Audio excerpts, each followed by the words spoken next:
అందరికీ నమస్కారం. ఈరోజు కథ 'విడువనులే చలి' పార్ట్ 55 అండ్ 56. రచించిన వారు నళిని గారు. ఇక కథలోకి వెళ్తే, సంజు, ఇది పల్లెటూరు. ఇక్కడ ఉండడానికి కొన్ని రూల్స్ ఉంటాయి. దాని ప్రకారమే ఊర్లో వాళ్ళందరూ ఉండడం జరుగుతుంది. పైగా ఇది మా డాడీ వాళ్ళ ఊరు. ఇక్కడ నేను ఎలా పడితే అలా ఉండడం కుదరదు. బికాస్ ఆయన గౌరవం పోతుంది. అభి మాటలకి కోపం కట్టలు తెంచుకోగా సీరియస్గా అతని వైపు చూస్తూ నిలబడింది సంజన.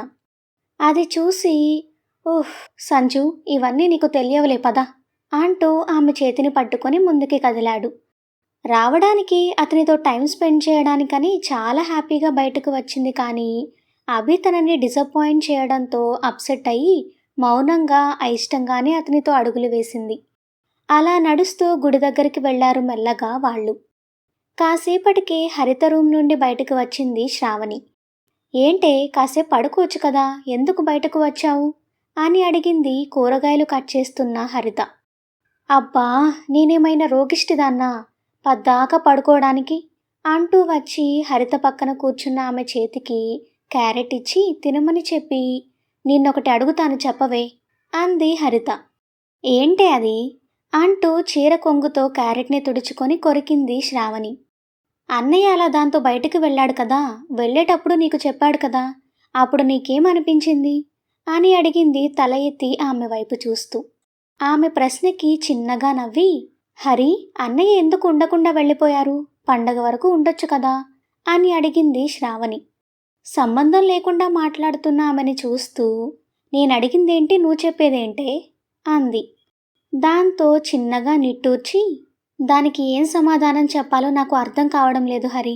నీ ప్రశ్నకి నా సమాధానానికి ఎలా సంబంధం లేదో, అలాగే నా భావనలకి నా జీవితంకి కూడా సంబంధం లేకుండా పోయింది అంది బాధగా తల వంచుకుంటూ. ఆమె బాధ అర్థమయ్యి, శ్రావణి అంటూ ఆమె చేయి పట్టుకుంది హరిత.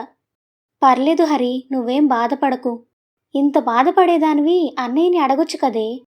చిన్నగా నవ్వి, చిన్నప్పటి నుండి నాకు తెలిసిందొకటే హరి, అందర్నీ నమ్మటం, నా వాళ్ళు అనుకోవడం. నా దృష్టిలో మంచివాళ్ళు చెడ్డవాళ్ళు అంటూ ఎవరూ లేరు. అలాంటిది మీ అన్నయ్యతో నాకు పెళ్లి జరిగింది. ఒక పల్లెటూరి ఆడపిల్లగా చూస్తే ఇక నా జీవితం మీ అన్నయ్యతోనే. ఆయనే నాకు భగవంతుడు. ఆయన్ని నమ్మడం, ప్రేమించడం మాత్రమే నాకు తెలుసు. ఒకవేళ మా అన్నయ్య నిన్ను మోసం చేస్తే? ఆమె ఆలోచన విధానానికి భయం వేయడంతో గుండె చిక్కపట్టుకుంటూ అడిగింది హరిత. ఆమె కళ్ళలోకి సూటిగా చూస్తూ, ఆయనే నన్ను మోసం చేస్తే ఇక నాకు ఈ లోకంతో పనేముంది హరి అంటే అంది కంగారుగా.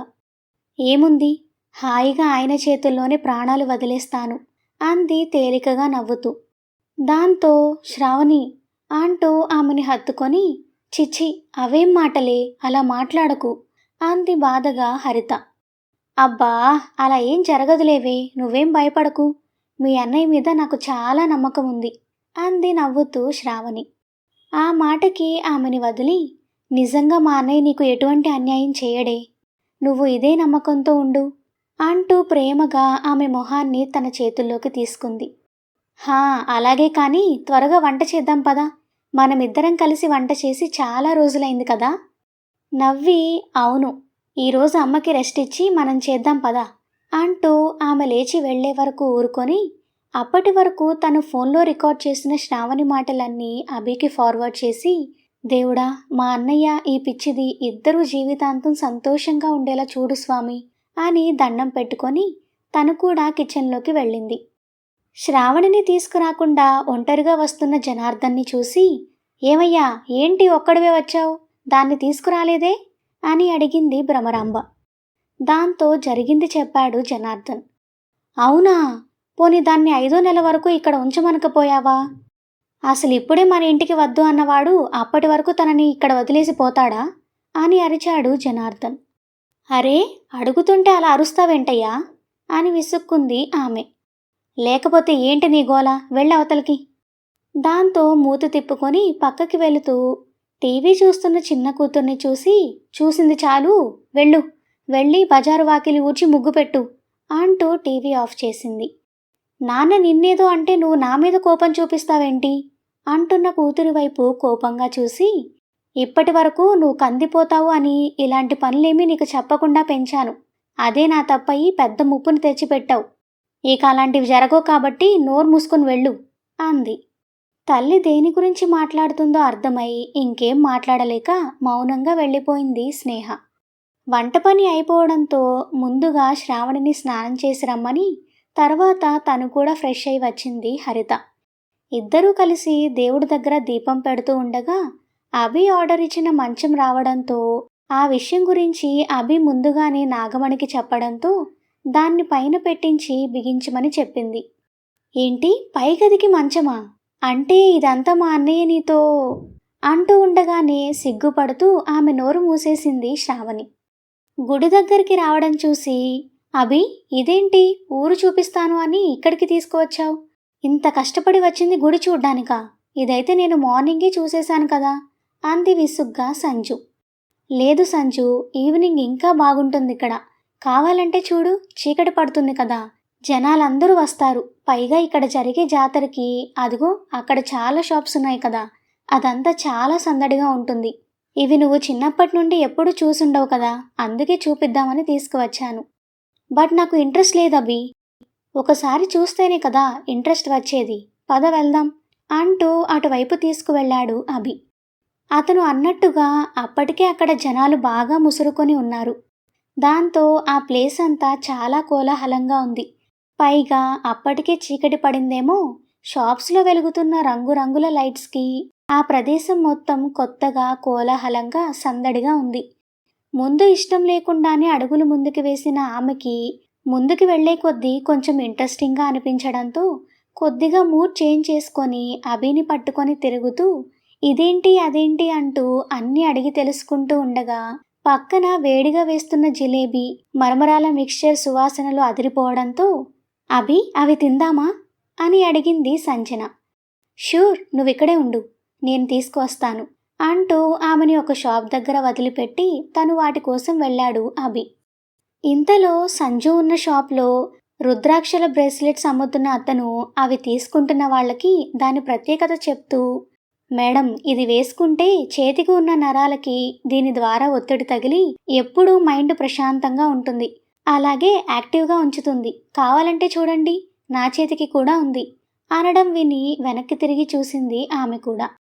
అతను చెప్తున్న మాటలకి అట్రాక్ట్ అయ్యి వచ్చిన వాళ్ళందరూ పిల్లలకి భర్తలకి తీసుకోవడం చూసి వాటి వైపు చూసి నేను కూడా అవికి తీసుకుంటాను, అసలే ఈ మధ్య కొంచెం టెన్షన్గా ఉంటున్నాడు కదా అనుకుంటూ తను కూడా తీసుకోవడానికి తనకి నచ్చేదాన్ని చూసుకుంటూ ఉండగా అప్పుడే అక్కడికి వచ్చాడు ఫ్రెండ్స్తో గోపి.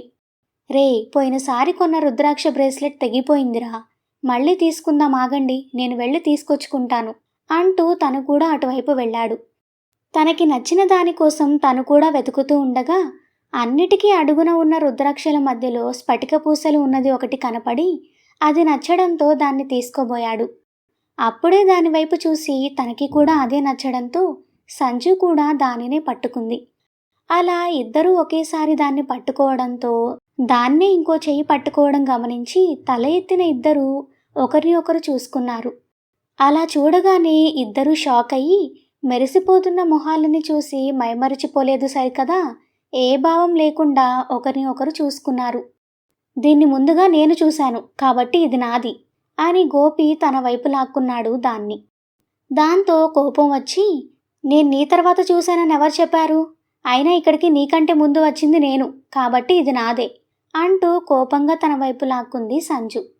అది చూసి, ఆహా, పిట్ట బలంగానే ఉందే అనుకుంటూ, చూడు పాప, నేను ఏదైనా నాది అనుకుంటే అది నాకు మాత్రమే సొంతం, దానికోసం ఎవరి దగ్గర రాజీ పడను. అలాంటిది నాకిష్టమైన దాన్ని అంత ఈజీగా నీకెలా ఇచ్చేసిపోతాను చెప్పు? Oh really? అయితే నేను కూడా అంతే. వన్స్ నాకేదైనా నచ్చితే అది నా సొంతం అవ్వాలి, లేదంటే ఎవరికీ కాకుండా పోవాలి, అంతేకాని వేరే వాళ్ళకి దక్కడానికి వీల్లేదు అంది సీరియస్గా మాట్లాడుతూ. అయితే నాకు తగ్గ జోడీవన్నమాట. అలా అయితే తగ్గేదే లేదు. ముందిక్కడికి వచ్చింది నువ్వైనా దీన్ని ముందు నేను పట్టుకున్నాను కాబట్టి ఇది నాదే. చూడు, మర్యాదగా దాన్ని వదిలే, ఇది నేను చాలా ఇంపార్టెంట్ పర్సన్కి గిఫ్ట్గా ఇవ్వాలి అని సూటిగా విషయం చెప్పింది సంజన. నువ్వెవరికో ఇవ్వాలి, కానీ నేనలా కాదు, ఇది నా కోసమే కొనుక్కోవాలి అనుకున్నాను, కాబట్టి మర్యాదగా నువ్వే దీన్ని వదిలేసిపో లేదంటే ఆడపిల్లవని కూడా చూడను. ఆహా, ఏం చేస్తావు అంటూ అతని వైపు ఉన్నదాన్ని తన వైపు లాక్కుంది కచ్చిగా. ఓహో, నీకు మాటలతో చెప్తే అర్థమయ్యేలా లేదుగా అని మళ్ళీ తన వైపు లాక్కున్నాడు గోపి. వాళ్ళిద్దరూ అలా లాక్కోవడం చూసి పక్కన బేరం అయిపోవడంతో, అన్నా, అక్క, మీరిద్దరూ కలిసి ఇలా నాకు అంటే నాకు అంటూ లాక్కుంటే అది ఎవరికీ కాకుండా అనవసరంగా పోవడమే కాకుండా నాకు నష్టం వస్తుంది. కాబట్టి ఎవరికి కావాలో మీరే ఆలోచించి తీసుకోండి అన్నాడు షాప్ వాడు. చూడు, నీకు డబుల్ పేమెంట్ ఇస్తాను, నాకిదే కావాలి అంటూ వాడికి డబ్బు ఆశ చూపించబోయింది సంజన. అది చూసి ఐబ్రో రేస్ చేస్తూ, ఛా, నిజమా? నువ్వు డబుల్ పేమెంట్ ఇచ్చేసి దీన్ని తీసుకుపోతూ ఉంటే నేను చూస్తూ ఊరుకుంటానా అని అడిగాడు గోపి. దాంతో ఒకసారి గోపిని కింద నుండి పైకి చూసింది సంజన. బ్లాక్ షర్ట్కి కింద లుంగీ కట్టి కోరమీసాలు కొంచెం రఫ్గా ఉన్న గడ్డంతో ఊర మాస్క కనపడ్డాడు గోపి. ఆమె అలా చూడడం గమనించి, ఏంటా చూపు, మనుషుల్నెప్పుడూ చూడలేదా అని అడిగాడు గోపి. నేను మనుషుల్ని చూశాను, కానీ మనుషుల్లో వింత జంతువు అయిన నీలాంటి వాళ్ళని చూడలేదు అంది కోపంగా. ఆ మాటకు కోపం వచ్చి, ఏయ్, ఎవరే జంతువు, పిచ్చి పిచ్చిగా మాట్లాడుతున్నావు? కొంపతీసి నువ్వు పిచ్చాసుపత్రి నుంచి తప్పించుకొచ్చిన పిచ్చిదానివి కాదు కదా? రే, ఎవరికి రా పిచ్చి అంటూ రుద్రాక్ష వదిలేసి గోపి షర్ట్ పట్టుకుంది సంజన. ఒకసారి షర్ట్ పట్టుకున్న ఆమె చేతుల వైపు చూసి అక్కడి నుండి తన చూపులు ఆమె వైపుకి తిప్పి, ఏంటే, ఒంట్లో గుప్పెడు కండలేదు, తెగ రెచ్చిపోయి మగాణ్ణైనా నా షర్ట్ పట్టుకున్నావు అని అడిగాడు గోపి. అయితే ఏంటంట గొప్ప? నన్ను రెచ్చగొడితే నేను ఆడామగా చూసుకోను అంది సంజన. అరే, అయితే నువ్వు నాలాంటి దానివే అని నవ్వి, కానీ ఇలా నన్ను రాంగ్ హ్యాండ్లింగ్ చేస్తే నాకు నచ్చదు అంటూ ఆమె చేతిలో నుండి తన షర్ట్ని విడిపించుకున్నాడు సీరియస్గా. అలాంటప్పుడు నా దగ్గర ఒళ్ళు దగ్గర పెట్టుకొని మాట్లాడు. ఆమె మాటలకి అంతకంతా పెరిగిపోతున్న కోపానికి హుఫ్ అంటూ దీర్ఘంగా శ్వాస తీసుకుని వదిలి, చూడు, చాలా కంట్రోల్లో ఉంటున్నాను, నువ్వు అనవసరంగా నన్ను రెచ్చగొట్టకు అన్నాడు గోపి. ఏయ్, నిన్ను రెచ్చగొట్టాల్సిన అవసరం నాకేంటి? అయినా నువ్వేమైనా పెద్ద తోపు అనుకుంటున్నావా? మర్యాదగా అది ఇచ్చి పక్కకు వెళ్ళు అంది చిరాకుగా. వచ్చిందమ్మా దొరసాని. ఈవిడ బెదిరించగానే బెదిరిపోయి చేతులు కట్టుకుని తలదించుకొని ఇక్కడి నుండి వెళ్ళిపోవాలి మరి అంటూ యాక్టింగ్ చేసి చూపించాడు గోపి. ఆ చుట్టుపక్కల ఉన్నవాళ్ళు అది చూసి నవ్వడంతో, ఏయ్, నిన్ను అంది కోపంగా. ఏయ్, పోవే పుస్కి, లేకపోతే నాకే ధమ్కి ఇస్తావా? నేనిది ఇవ్వను నీకు, దిక్కున్న చోట చెప్పుకో అన్నాడు రెక్లెస్గా. ఎవరికో చెప్పుకోవాల్సిన అవసరం నాకేంటి, నువ్వెలా ఇవ్వవో నేను కూడా చూస్తాను అంటూ అతని చేతిలోది లాక్కోవడానికి ట్రై చేసింది సంజన. మగాడని కూడా లేకుండా పైకి వచ్చి దాన్ని తీసుకోవడానికి ట్రై చేస్తున్న ఆమెని వింతగా చూస్తూ, అసలెవరే నువ్వు? నిన్నెప్పుడు ఇక్కడ చూసినట్లు లేదు, ఈ విధంగా మగాడి మీద కలబడుతున్నావు, అసలు నువ్వు ఆడపిల్లవేనా అని అడిగాడు విసుగ్గా గోపి. యూ, నన్ను అంత మాట అంటావా అంటూ కొట్టడానికి చేయి లేపింది అతని మీదకి. వెంటనే ఆ చేతిని పట్టుకొని మెలితిప్పి వెనక్కి మడిచాడు గోపి. దాంతో ఆ చేయి నొప్పి పుట్టి, ఆ, వదులు అంది నొప్పికి అరుస్తూ. ఏంటే వదిలేది? ఇప్పటి వరకు ఏదోలే ఆడపిల్లని నీ వేషాలన్నీ చూస్తూ ఊరుకున్నాను, కానీ నువ్వు నీ హద్దులు దాటి నా మీదకే చెయ్యెత్తావు. అలాంటి నిన్ను ఊరికే వదిలేస్తే ఎలా అన్నాడు గింజుకుంటున్న ఆమెని గట్టిగా పట్టుకోవడానికి దవడలు బిగబట్టి మాట్లాడుతూ. వదలక ఏం చేస్తావురా? అసలు నువ్వే అనవసరంగా వచ్చి నాతో గొడవ పెట్టుకున్నావు ముందు. ఆహా, అవునా? పెద్ద అందగత్తెవని ఆమెని పైనుండి కిందకి చూసి, ఈ ప్యాంట్ షర్ట్ వేస్తే నువ్వు ఆడపిల్లవో మగాడివో అర్థం కావడం లేదు. అలాంటి నీకోసం పని కట్టుకొని గొడవ పడతాననుకున్నావా?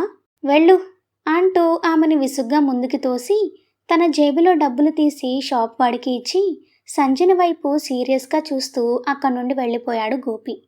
అతని పట్టుకి కందిపోయి ఎర్రగా అయిపోయిన చేతిని చూసుకుంటూ కోపంగా గోపి వైపు చూస్తూ, ఎంత పొగరు వీడికి, ఇంకోసారి నాకు కనపడాలి, అప్పుడు చెప్తాను వీడి సంగతి అనుకుంటూ, అయినా అభి ఎక్కడికి వెళ్ళాడు ఇంతసేపు రాకుండా అని తిట్టుకుంటూ ఉండగా, సంజు, ఇవిగో అంటూ స్నాక్స్తో అక్కడికి వచ్చాడు అభి.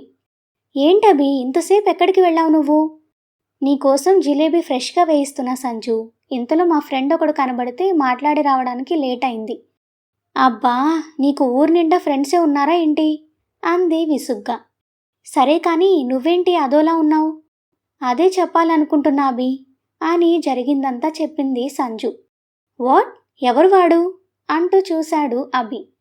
ఏమో నాకేం తెలుసు, కానీ చాలా పొగరబోతు. చూడు నా చేయి ఎలా చేశాడో అంటూ గోపి చేతిలో నలిగిన తన చేతిని చూపించింది అతనికి. ఓ గాడ్! అయినా నువ్వు కూడా దానికోసం వాడితో గొడవ పడ్డమేంటి సంజు అన్నాడు విసుగ్గా అభి. అది నాకు నచ్చింది అభి, నీకోసం తీసుకోవాలి అనుకున్నాను, అందుకే వదిలిపెట్టాలనిపించలేదు. It's okay, leave it. ఇప్పుడిక నా మూడ్ కూడా చెడిపోయింది, కానీ పద ఇంటికి వెళ్దాం, కావాలంటే రేపు రావచ్చు అంటూ ఆమెను తీసుకొని ఇంటికి బయలుదేరాడు అభి. ఇంటికి వచ్చేటప్పటికి అందరూ భోజనం చేసేసి ఉన్నారు, ఒక్క శ్రావణి తప్ప.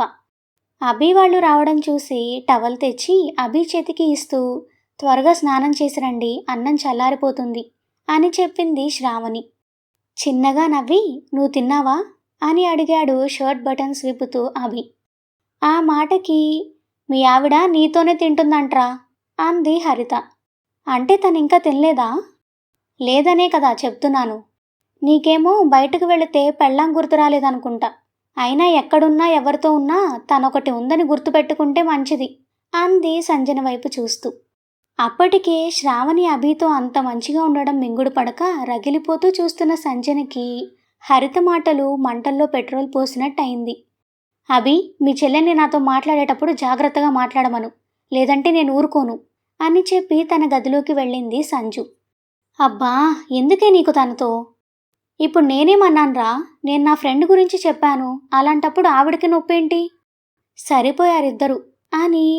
అయినా నువ్వింతసేపు ఎందుకున్నావే తినకుండా? ఆకలిగా లేదు, అందుకే మీరొచ్చిన తర్వాత తిందామని. సరే, త్వరగా స్నానం చేసి వస్తానాగు అని. హరి, నేనొచ్చేటప్పటికి వడ్డించు అని చెల్లెలికి చెప్పి అక్కడి నుండి వెళ్ళిపోయాడు అభి. అప్పటికి తమ బట్టలన్నీ అభి రూమ్ నుండి పైన రూమ్కి షిఫ్ట్ చేసి, ఇప్పుడు అభి వేసుకునే నైట్ ట్రాక్ మాత్రం కింద హరిత రూమ్లో ఉంచడం, స్నానం చేసి రాగానే శ్రావణి ఆ విషయం చెప్పడం, డ్రెస్ వేసుకొని భోజనం చేయడానికి వస్తూ సంజుని కూడా పిలిచాడు. అది చూసి వడ్డిస్తున్న వదిన మరదళ్ళిద్దరూ అటువైపు చూడగా, డోర్ తీసిన సంజు నైట్ టీషర్ట్ షార్ట్ వేసుకొని ఉండడం చూసి అసహనంగా ఫీల్ అయిన అభి మరీ అన్నిటికీ వాదించినట్టుంటుంది అని ఆమెకి దాని గురించి చెప్పలేక, రా భోజనం చేద్దాం అని పిలిచాడు. వెయిట్ అంటూ తన ఫోన్ లోపల పెట్టేసి అభితో పాటు వచ్చి కూర్చుంది. అప్పటి వరకు 2 ప్లేట్స్ మాత్రమే వడ్డించడంతో అభి ప్లేట్తో పాటు ఉన్న ఇంకో ప్లేట్ తను తీసుకుంది సంజన. ఆగు, అది మా వదినకి అన్నయ్యకి, నీకు నేను పెడతాను అంది కోపంగా హరిత. దాంతో ఒకసారి శ్రావణి వైపు చూసిన ఆమె శ్రావణి కూడా తన్ని చూడడంతో, అవసరం లేదు, నేనిదే తింటాను అంటూ మొండిగా దానిలో తినడం మొదలు పెడుతుంది. అది చూసి కోపం తట్టుకోలేక ఏదో అనబోతున్న హరితని ఆపి వద్దు అన్నట్టు తల ఊపుతుంది శ్రావణి. ఛ, నువ్వు మారవెప్పటికి అంటూ విసుగ్గా అక్కడి నుండి వెళ్ళిపోయింది హరిత. ఆమె వెళ్ళిన వైపే చూస్తూ ఉండిపోయిన శ్రావణిని చేయి పట్టి తనకి ఇంకోవైపు కూర్చోపెట్టుకొని, నువ్వు నా ప్లేట్లో తిను అని చెప్పాడు. ఆ మాటకి షాక్ అయి చూసింది సంజు. ఇలా జరుగుతుంది అని ఊహించలేదు ఆమె. అభి పక్కన స్థానం తనదే కావాలని ఆ ప్లేట్ శ్రావణి కోసం అని చెప్పినా కూడా తను మొండిగా తీసుకుంది. అలా కాకుండా ఉంటే, ఇప్పుడు కొంచెం కూల్గా ఉంటే, ఇప్పుడు శ్రావణి ఉన్న ప్లేస్ తనదయ్యేది అని అర్థమై తన మీద తనకే కోపం వచ్చింది. అయినా ఈ అభికేమైంది? తనతో ఒకే ప్లేట్లో తినాల్సిన అవసరం ఏముంది అనుకుంటూ, అదేంటబ్బి ఇంకో ప్లేట్లో తింటుంది కదా అంది నిష్ఠూరంగా. అబ్బా సంజు, ఇప్పటికే లేట్ అయింది, ఇప్పుడు దానికోసం అటు ఇటు తిరగడం ఎందుకు? అసలే తనకి హెల్త్ బాలేదు, తను తినే కొంచెం అన్నంకి ఆ తిరుగుడెందుకు చెప్పు అంటూనే అన్నం కలిపి ఆమెకి నోట్లో పెట్టబోతుండగా అప్పటికే సంజన చూస్తున్న చూపులకి భయపడి, వద్దండి నేను తింటాను అని చెప్పింది మెల్లగా. ఏం అవసరం లేదు, నువ్వు గంట తింటే అప్పటి వరకు కూర్చుని ఓపిక నాకు లేదు. అసలే గుడికి అంటూ పొద్దునే నిద్ర లేపేశావు, నిద్ర చాలక చాలా అలసిపోయాను అంటూ తనకి తినిపిస్తూ తను కూడా తిన్నాడు. అది చూసి గుండె మండిపోయింది సంజనకి. ప్లేట్లో ఉన్న అన్నంని కోపంతో పిసికేస్తూ వాళ్ల వైపే చూస్తూ, ఇక తన వల్ల కాక అక్కడి నుండి లేచింది కోపంగా. తను లేవడంతో ఆమె వైపు చూసి, అదేంటి అప్పుడే లేచావు, నువ్వు అసలు సరిగ్గా తినలేదు కదా అంటూ ప్లేట్ వైపు చూసిన అభి ఆమె కోపానికి బలైన అన్నం సుద్దలు కనపడి విషయం అర్థమై మళ్ళీ ఆమె వైపు చూశాడు. నాకు ఆకలిగా లేదభి, నేను వెళ్తున్నాను అంటూ కోపంగా వెళ్ళిపోయింది అక్కడి నుండి. ఆమె వెళ్ళిపోవడం చూసి అయ్యో పాప మా అక్క అసలు ఏం తినలేదు అభి గారు అంది శ్రావణి. ఆ అయితే వెనక్కి వెళ్ళి తినిపించిరాపో అన్నాడు వెటకారంగా. అమ్మో నాకు భయం. కదా మరి నీకెందుకే, నోరు మూసుకుని కూర్చో.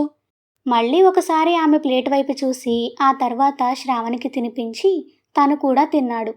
ఆ తరువాత ఒక గ్లాస్ పాలు వేడి చేసి ఇవ్వమని చెప్పి ఆ గ్లాస్ సంజన కోసం తీసుకువెళ్ళాడు అభి. పడుకోకుండా అటు ఇటు తిరుగుతున్న ఆమె అభిని చూసి కోపంగా మొహం తిప్పుకుంది. అదేం పట్టించుకోకుండా సంజు ఇవిగో పాలు, అన్నం తినలేదు కదా, ఇవి తాగి పడుకో అని చెప్పాడు. ఏం మాట్లాడలేదు సంజు.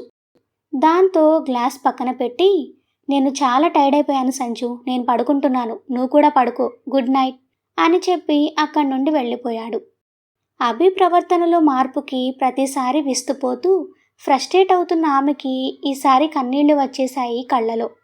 కారణం ఎప్పుడు తను అలిగినా కూడా ఎంతో సహనంగా తనని బుజ్జగించే అతను ఈసారి అదేమీ పట్టించుకోకుండా అక్కడి నుండి వెళ్ళిపోవడంతో పట్టరాని కచ్చితో ఏడుపురాగా డోర్ దగ్గరికి వచ్చిన ఆమెకి శ్రావణి భుజం మీద చేయి వేసి ఆమెని ఇంట్లో నుండి పైకి తీసుకువెళ్తూ మన మంచం వచ్చేసిందా అని అడుగుతూ కనపడ్డాడు అభి. ఇంటి తలుపులు వేసుకోమని హరితకి చెప్పి శ్రావణిని తీసుకొని పైకి వెళ్ళాడు. అది చూసిన సంజనికి ఒళ్ళు మండిపోగా విసురుగా డోర్ వేసేసుకొని వాట్ ద హెల్ అంటూ బెడ్ మీద కూర్చొని అభి ఇంతగా మారిపోయాడేంటి, ఎప్పుడు నేను అలిగినా నా వెనకే వచ్చి నన్ను ఎంతగా ప్యాంపర్ చేసేవాడు, నన్ను నార్మల్ చేయడానికి నాతో టైం స్పెండ్ చేసేవాడు, అలాంటిది కనీసం నేను ఎందుకు తినలేదో కూడా అడగకుండా దాన్ని తీసుకొని వెళ్ళిపోయాడు అని కాసేపు ఆలోచించి దీన్ని అభి లైఫ్లోకి తీసుకువచ్చి నేను తప్పు చేయలేదు కదా, అసలైనా అభికి అదంటేనే నచ్చదు కదా, మరెందుకు తనతో ఇంత బాగుంటున్నాడు, ఇప్పటి వరకు ఒక బేబీ పుట్టే వరకైనా అభి దాంతో కలిసి ఉంటే చాలు అనుకున్నాను, దానితో తను బాగుండాలి కొన్ని రోజులు అనుకున్నదైతే జరిగింది, కానీ ఇప్పుడు వీళ్ల మధ్య గట్టి రిలేషన్ బిల్డ్ అవుతున్నట్టుంది అనుకోగానే ఆమెలో టెన్షన్ మొదలైంది. దాంతో ఇక అక్కడ ఉండలేక వెంటనే డోర్ తీసుకొని పైకి వెళ్ళింది. పైకి డోర్ తీసి లోపలికి వెళ్ళిన తర్వాత వాళ్ల బట్టలతో సహా రూమ్ నీట్గా సర్ది ఉండడం, మధ్యలో ఉన్న మంచం, దాని మీద వేసి ఉన్న తెల్లని దుప్పటి చూసి నవ్వుతూ డోర్ వేసి బెడ్ మీద కూర్చొని చూశాడు అభి. అది మెత్తగా ఉండడంతో చాలా బాగుందే, ఇప్పుడు మనకి ఏ కంగారు అవసరం లేదు, నీకు కూడా చాలా సేఫ్ అంటూ ఆమె వైపు చూశాడు. అర్థం కాక చూస్తున్న ఆమెను చూసి ఏంటి అర్థం కాలేదా, హా అంటూ తల ఊపుతున్న ఆమెని తన పక్కన కూర్చోపెట్టుకుంటూ ఆమె చెవి దగ్గరికి వెళ్ళి ఏదో చెప్పడంతో ఛీ అంటూ సిగ్గుపడుతూ పక్కకి తిరిగి కూర్చుంది. అప్పుడే పైకి వచ్చిన సంజన మూసి ఉన్న తలుపులు చూసి కోపాన్ని పెంచుకుంటూ అటు ఇటు చూసి అక్కడ విండో కనబడటంతో మెల్లగా అటు వెళ్ళి విండో తీసి లోపలికి చూసింది. అప్పుడే అభి శ్రావణికి సీక్రెట్గా ఏదో చెప్పడం, తను సిగ్గుపడడం చూసి కడుపు మండిపోయింది. నేను చాలా తక్కువ అంచనా వేశాను అభిని, జరిగేది చూస్తుంటే వీళ్ళిద్దరూ చాలా దూరం వెళ్ళడమే కాకుండా హ్యాపీగా కూడా ఉంటున్నారు అనుకుంది కోపంగా చూస్తూ.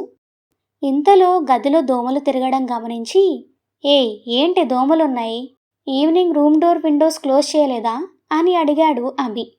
అవి వేసి ఉన్నాయి అభి గారు అంది అమాయకంగా. నీ బొంద, వేసేసి ఉంటే దోమలు ఎలా వస్తాయి లోపలికి అంటూ చుట్టూ చూసి ఎదురుగా ఉన్న విండో ఓపెన్లో ఉండడంతో అదిగో చూడు అంటూ వెళ్ళి సంజన ఉన్న విండో వైపు వెళ్ళాడు.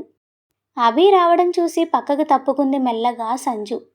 ఆ తర్వాత అతను విండో క్లోజ్ చేయడం, ఆ తర్వాత రూమ్ లైట్ ఆఫ్ అవ్వడం ఒకేసారి జరిగిపోగా లోపల ఏం జరుగుతుందో అర్థం కాక డోర్కి చెవి పెట్టిన సంజనికి లోపల నుండి ఏ సౌండ్ బయటకు వినపడలేదు. దాంతో ఫ్రస్ట్రేట్ అవుతూ కాలితో ఆ డోర్ని తన్నేసి దానికి తన కాలే నొప్పి పుట్టడంతో పెద్దగా అరవలేక చిన్నగా మూలుగుతూ అక్కడి నుండి పక్కకి వెళ్ళి కూర్చొని నొప్పి పెడుతున్న కాలిని తడుముకుంది. సంజన చేసిన శబ్దానికి అభి కౌగిలిలో ఉన్న శ్రావణి ఉలిక్కిపడి అభిగారు ఏంటి ఆ శబ్దం అని అడిగింది. ఏం శబ్దమే, నాకేమీ వినబడలేదు అన్నాడు విసుగ్గా అభి. అవునా అంటూ ఉండగా ఇంతలో ఏదో మూలుగు వినపడటంతో అదిగో చూడండి ఎవరో మూలుగుతున్న సౌండ్ వస్తుంది. ఏహే ఏదో పిల్లయి ఉంటుంది. నువ్వు అవన్నీ వదిలేసి నా సంగతి చూడవే అంటూ ఇక ఆమెకి మాట్లాడే అవకాశం ఇవ్వకుండా తనని అల్లుకుపోయాడు అభి. లోపల ఉన్న వాళ్ళని తిట్టుకుంటూ తగిలిన దెబ్బకి నడవలేక అర్ధరాత్రి దాటే వరకు అక్కడే కూర్చున్న సంజనకి తెలియకుండానే నిద్ర పట్టేసింది తర్వాత. తెల్లవారుజామున కూస్తున్న పక్షుల కిలకిలా రావాలకి డిస్టర్బ్ అవుతూ విసుగ్గా కళ్ళు తెరిచిన సంజనకి తను ఎక్కడ ఉందో తెలుసుకోవడానికి 2 నిమిషాలు పడితే ఆ వెంటనే మెట్ల మీద నుండి సరిగా లేచి కూర్చొని ఓ మై గాడ్ రాత్రంతా నేను ఇక్కడే ఉన్నానా అనుకుని వెంటనే అక్కడి నుండి లేచి అభి వాళ్ళ రూమ్ వైపు చూసింది. వాళ్ళింకా లేవలేదు అని అర్థమై వెంటనే కిందకి వెళ్ళిపోయింది. నాగమణి శంకర్ అప్పటికే లేచి పాల కోసం గేదెల దగ్గరికి వెళ్లడంతో మళ్ళీ తన రూమ్కి వెళ్ళి బెడ్ మీద పడి రాత్రి సరిగా లేని నిద్రకి మళ్ళీ నిద్రలోకి జారుకుంది. ముందుగా మెలకు వచ్చిన శ్రావణి కళ్ళు తెరిచి చూడగా తనని హత్తుకొని తన కాళ్ల మీద కాళ్ళు వేసి తన నడుము చుట్టూ చేతులు వేసి తనని దాదాపుగా బంధించినట్టు పడుకున్న అభిని చూసి నవ్వుకుంటూ ఎప్పుడూ ఏసీలో ఉండే అతనికి ఇప్పుడు అది లేక కొంచెం చెమటలు పట్టడం చూసి అతని హెయిర్ సరిచేసి నోటితో గాలి ఊది పాపం ఉక్కగా ఉన్నట్టుంది అనుకుంటూ మెల్లగా అతని కాళ్ళు చేతుల్లో నుండి తప్పించుకొని అస్తవ్యస్తంగా ఉన్న తన చీరని సరిగా సర్దుకొని వెళ్ళి అన్ని విండోస్ ఓపెన్ చేసి ఆ తరువాత రూమ్ తలుపులు కూడా ఓపెన్ చేసింది. దాంతో పొద్దున్నే వీచే చల్లగాలి గదిలోకి కూడా రావడంతో కొంచెం ప్రశాంతంగా అనిపించి మరింత డీప్ స్లీప్లోకి వెళ్ళిపోయాడు అభి. దాంతో నడుము వరకు తనకి దుప్పటి కప్పి తన బట్టలు తీసుకొని కిందకి వెళ్ళింది శ్రావణి. అభికి మెలకు వచ్చేటప్పటికి చుర్రుమని ఎండ వచ్చేయడంతో కొంచెం వేడిగా అనిపించి మెలకు వచ్చింది. దాంతో కళ్ళు కూడా తెరవకుండానే అబ్బా ఇక్కడ బాగా ఎండలుగా ఉన్నాయి, మనం త్వరగా మన ఇంటికి వెళ్ళిపోదాం అంటూ అటువైపు నుండి ఎటువంటి ఆన్సర్ లేకపోవడంతో మాట్లాడవేంటి అంటూ చేయి పెట్టి తన పక్కన వెతుకుతున్న ఆమె జాడ తగలక కళ్ళు తెరిచి ఆమె లేదు అని తెలిసి బద్ధకంగా లేచి కూర్చుంటూ ఇదప్పుడే వెళ్ళిపోయిందా, ఉఫ్ దీంతో ఈ పద్ధతి మార్పించాలి ముందు అనుకుంటూ బద్ధకంగా ఒళ్ళు విరుచుకుంటూ లేచి పక్కనే తగిలించి ఉన్న టీషర్ట్ వేసుకొని కిందకి వెళ్ళాడు తను కూడా. అప్పటికే ఇంట్లో వాళ్ళ స్నానాలు అయిపోయి పూజ కూడా అయిపోవడంతో శ్రావణి కాఫీ అంటూ కేకలు పెట్టాడు అక్కడ కూడా కనబడని ఆమె కోసం. వస్తున్నాను అభి గారు అంటూ కిచెన్ నుండి వచ్చిన సమాధానానికి సంచిన గదివైపు చూశాడు. డోర్ వేసేసి ఉండడంతో ఇంతలో వచ్చిన కాఫీ వాసనకి తల తిప్పి దగ్గరికి వచ్చిన శ్రావణిని చూసి అప్పుడే ఎందుకు లేచావే అని అడిగాడు గ్లాస్ తీసుకుంటూ. నాకు పొద్దున్నే లెగవడం అలవాటు కదా అభిగారు అంది అమాయకంగా. అలా అయితే నీ అలవాటు మార్చుకో, అయినా మన ఇంటికి వెళ్ళిన తర్వాత దగ్గరుండి నీకన్నీ నేర్పిస్తాను అని చెప్పి కాఫీ అయిపోవడంతో గ్లాస్ తనకి ఇచ్చి స్నానం చేయడానికి వెళ్ళాడు. శరత్ సిటీలో ఏదో పని ఉందని వెళ్ళగా మధ్యాహ్నం వరకు లేవని సంజనని వదిలేసి అందరూ హ్యాపీగా ఇంట్లోనే గడిపి సాయంత్రం తొందరగా గుడికి వెళ్ళాలి అనుకున్నారు అక్కడ జరిగే డ్రామా కోసం. ఆ డ్రామానా, అక్కడేముంటుందే మీ తలకాయ అన్నాడు అభి. అబ్బా అలా అనకన్నయ్య, చాలా బాగుంటుంది, కావాలంటే నువ్వు చూడొకసారి. హలో ఇక్కడ నీకంటే ముందు పుట్టినవాణ్ణి నేను, కాబట్టి నాకు వాటి గురించి తెలియదని నువ్వెలా అనుకుంటావు? అలా అయితే ఇంకేంటి, ప్లీజ్ తీసుకువెళ్ళరా, ఈరోజు ఊరు మొత్తం అక్కడే ఉంటుంది అని బ్రతిమిలాడింది హరిత. అందుకే వద్దు అంటున్నా, అయినా పగలు మీరు ఏ ప్రోగ్రామ్స్ పెట్టినా కాదు అనను, కానీ నైట్ మాత్రం వద్దు అన్నాడు శ్రావణి వైపు చూసి ఎవరు చూడకుండా కన్ను కొడుతూ. ప్రోగ్రాం నైట్ అయితే పగలు వెళ్ళి ఏం చేస్తాంరా, నీకు బ్రెయిన్ బాగానే పనిచేస్తుందా అని అడిగింది అనుమానంగా హరిత. నువ్వెన్నైనా చెప్పు, నైట్ మాత్రం కుదరదు. అప్పటికే అక్కడికి వచ్చి అభి శ్రావణికి చేస్తున్న సైగలతో సహా అన్నీ చూస్తున్న సంజనకి ఏదో ఆలోచన రాగా, అదేంటి అభి అలా అంటావు, తను అంతగా బాగుంటుంది అని చెప్తుంటే వద్దంటావేంటి అంది. అది కాదు సంజు, ప్లీజ్ అభి తీసుకువెళ్ళు, నువ్వే చెప్పావు కదా నాకు అన్నీ చూపిస్తాను అని, ఇప్పుడు నాకు అది చూడాలనుంది, కాబట్టి తీసుకువెళ్ళు ప్లీజ్. దాంతో ఇంకేం మాట్లాడలేక చెల్లెల్ని తిట్టుకుంటూ అలాగే అన్నాడు. సంజన చెప్పిన తర్వాత ఓకే అన్న అభిని సీరియస్గా చూస్తూ రావే అంటూ శ్రావణిని తీసుకొని తన గదిలోకి వెళ్ళింది హరిత. కట్ చేస్తే 9 తర్వాత మొదలయ్యే డ్రామా కోసం త్వరగా భోజనం చేసి ఒక్క శరత్, శంకర్, నాగమణి తప్ప మిగిలిన నలుగురు బయలుదేరారు. సతీష్, స్నేహ వాళ్ళని కూడా రమ్మని ఫోన్ చేశారు శ్రావణి, హరిత కలిసి. కానీ స్నేహని భ్రమరంబ పంపడానికి ఇష్టపడకపోవడంతో సతీష్ మాత్రం వాళ్ళు వచ్చే టైంకి అక్కడికి వచ్చాడు. కొండ మీద గుడైతే కింద డ్రామా కోసం ఏర్పాట్లు చేయడంతో చుట్టూ లైటింగ్స్తో పట్టపగలుగా ఏర్పాట్లు చేశారు. డ్రామా చూడ్డానికని వెళ్ళిన సంజన అక్కడ ఏం డ్రామా క్రియేట్ చేయబోతుందో తెలుసుకోవాలంటే నెక్స్ట్ ఎపిసోడ్ కోసం వెయిట్ చేయండి. అలాగే స్టోరీ మీకు నచ్చినట్లయితే వీడియోని తప్పకుండా లైక్ చేసి కామెంట్ చేయండి. అలాగే మీ ఫ్రెండ్స్ అండ్ ఫ్యామిలీకి షేర్ చేయండి. Thank you for listening.